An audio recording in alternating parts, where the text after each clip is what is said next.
എറണാകുളത്ത് മാലിന്യം തിങ്ങി നിറഞ്ഞ് ഒഴുക്ക് നിലച്ച നെടുങ്ങാപ്പുഴ വീണ്ടും ഒഴുകി തുടങ്ങി. പുഴയെ വീണ്ടെടുത്തതിൽ ഒരു കൊച്ചിക്കാരൻ്റെ കഠിനാധ്വാനമുണ്ട്. തൃപ്പൂണിത്തുറയിലെ മോഹൻ്റെ കൈക്കരുത്തിലാണ് നെടുങ്ങാപ്പുഴ വീണ്ടും ഒഴുകി തുടങ്ങിയത്. ഇന്ന് വില്ലേജ് ടൂറിസത്തിൻ്റെ പ്രധാന കേന്ദ്രമായി നെടുങ്ങാപ്പുഴ മാറിയിരിക്കുന്നു.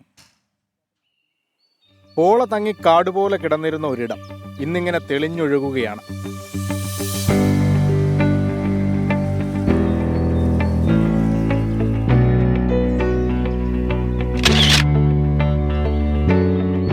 തൃപ്പൂണിത്തറ ഇരുമ്പനത്തെ നെടുങ്ങാപ്പുഴ പുനർജനിച്ചത് ഈ മനുഷ്യന്റെ കഠിനാധ്വാനത്തിലാണ്. ഒഴുക്ക് നിലച്ച പുഴ ഒഴുകണമെന്നത് മോഹനന്റെയും സഹോദരൻ രാജുവിന്റെയും വാശിയായിരുന്നു. എന്തായാലും ഞങ്ങളിങ്ങനെ തുടങ്ങിയോടുകൂടി പുഴയിലെ മാലിന്യം മുഴുവൻ ഞങ്ങൾ മാലിന്യം നീക്കി എന്ന് മാത്രമല്ല, വെള്ളത്തിന് പോകാനുള്ള ചാലുകൾ വളരെ ക്ലിയറായി. പിന്നെ ചെയ്ത് ഇപ്പോൾ ഏതാണ്ട് ഒരു 4-5 കിലോമീറ്ററോളം ഓൾറെഡി ക്ലീൻ ആക്കി കഴിഞ്ഞു. പണ്ട് നെടുങ്ങാപ്പുഴ ഇങ്ങനെയായിരുന്നു. അവിടെ നിന്ന് ഇന്നൊഴുകുന്ന പുഴയാക്കി മാറ്റിയതിൽ രാജു ചേട്ടനും മോഹനൻ ചേട്ടനുമൊക്കെ വഹിച്ച പങ്ക് ചെറുതല്ല. ഇതൊക്കെ വെട്ടി മാറ്റിയാണ് അവർ ഈ പുഴ ഒഴുകുന്ന പുഴയാക്കി മാറ്റിയത്. ഇതുകൊണ്ടൊന്നും സാമ്പത്തികമായി നമ്മൾ രക്ഷയൊന്നും പെടുന്നില്ല.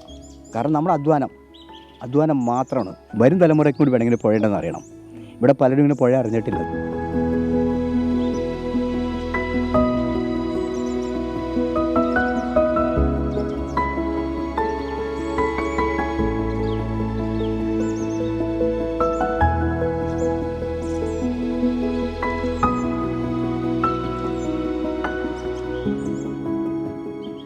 നെടുങ്ങാപ്പുഴ അങ്ങനെ സുന്ദരിയായി.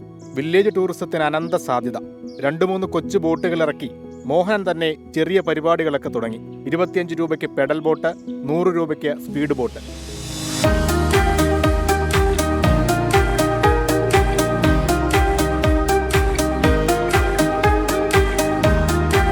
ഓൾറെഡി നമ്മൾ പുഴേനെ ഒന്ന് കാണിച്ചു കൊടുക്കുക. മറ്റുള്ള ചിലപ്പോൾ രാവിലെ വന്നു കഴിഞ്ഞാൽ കുറേ പക്ഷികളും ഒക്കെ ഉണ്ട്.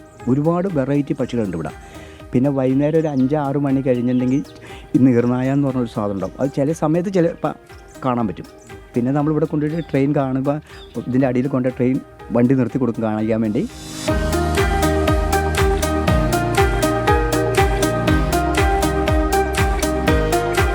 നെടുങ്ങാപ്പുഴയുടെ കൂടുതൽ സ്ഥലങ്ങൾ എങ്ങനെ ഒഴുകാൻ കൊതിക്കുകയാണ്.